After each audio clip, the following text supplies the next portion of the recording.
একটি পেশেন্ট এখন একটুখানি বেড়ে গেছে, আমি দেখতে পাচ্ছি।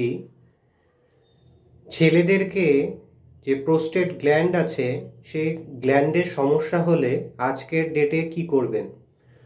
অনেক সিরিয়াস পেশেন্ট আছে, বা যারা সবসময় ওষুধ খেতে চাইছেন না, জিনিসটা কি হয়েছে বুঝতে চাইছেন এবং চেষ্টা করতে চাইছেন ঘরোয়া উপায়ে কিছুটা ভালো থাকা যায় আর কিছুটা মেডিসিন। তো তাদের জন্য বলবো এআইকে সঙ্গে নিয়ে ইন্টিগ্রেটেড মেডিসিনকে সাথে নিন। আমি নীতিশ, আমার সাথে কথা বলতে পারেন 9831834354। Integrated medicine, microbiome, healing, wellness, fitness, YOG এবং ওয়াইওজিএ, যোগা, 8 ক্লাস আমার কাছ থেকে শিখতে পারেন। আপনাকে কোলনটাকে ডিটক্স করাতে হবে।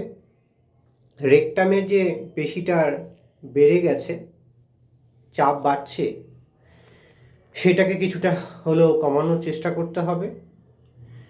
কিছু যোগা আছে, যেমন অ্যানিমাল পোজ, এই আসনগুলো করতে হবে। লিভারটাকে ডিটক্স করাতে হবে।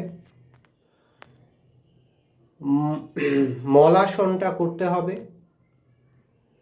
ভদ্রাসনটা করতে হবে, কপালভারতীটা করতে হবে, প্রাণায়ামটা করতে হবে, স্ট্রেস কমাতে হবে, আর তার সাথে সাথে ইন্টিগ্রেটেড মেডিসিনের হিলিং যোগা ক্লাস 48 ডেসের সেটা করতে হবে। ওষুধ খাবো আমরা, কিন্তু এরকম নয় যে ওষুধই শেষ কথা আজকের ডেটে।